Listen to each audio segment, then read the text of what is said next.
there's a lot of housing stock there. Where you talk about like Avondale and Logan, there's probably not as much opportunity. I at least see a little bit more there. What are you looking for in this area? Is there a specific price per door, a specific type of property? What little nuggets can you give our listeners here? Sure.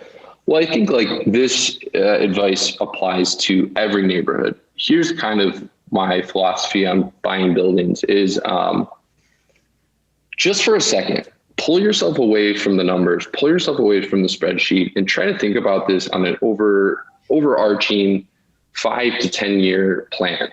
Are you buying a well-built building? Is there great sunlight? Does it have a good footprint? Does it have a good layout?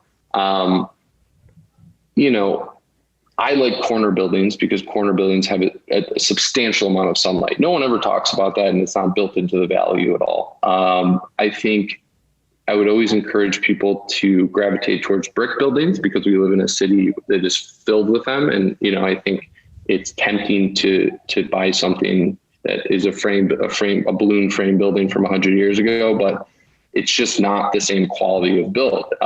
And so if you have to pay a little bit more for a brick building, I think you should do that. My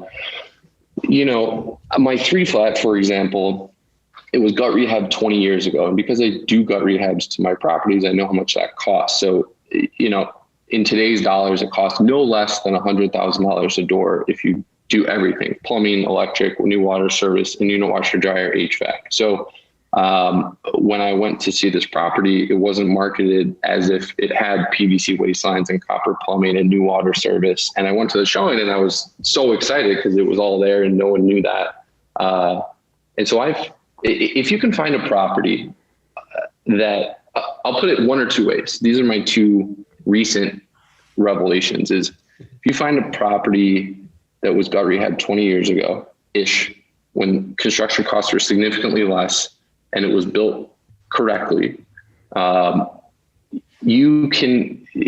value of that is hard to even understand unless you have done a gut rehab. So trim is inexpensive. Cabinets are inexpensive. Everything cosmetic is fairly inexpensive compared to if you have to do the guts of the building. So if you find something that's been gut rehab 20 years ago, seriously look at it.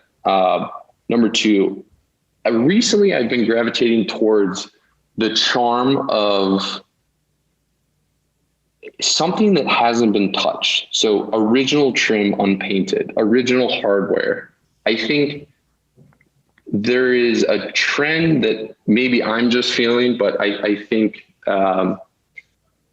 every rehab is starting to look the same, and there will be a tipping point where renters are turned off by going to see 10 apartments in a day and 8 of them look exactly the same. They have the same white shaker Home Depot cabinets. They have the same white subway tile in the bathroom. Gray paint. Gray paint. And, the 2-pack of boob lights from Home Depot everywhere, for $20 for 2 lights.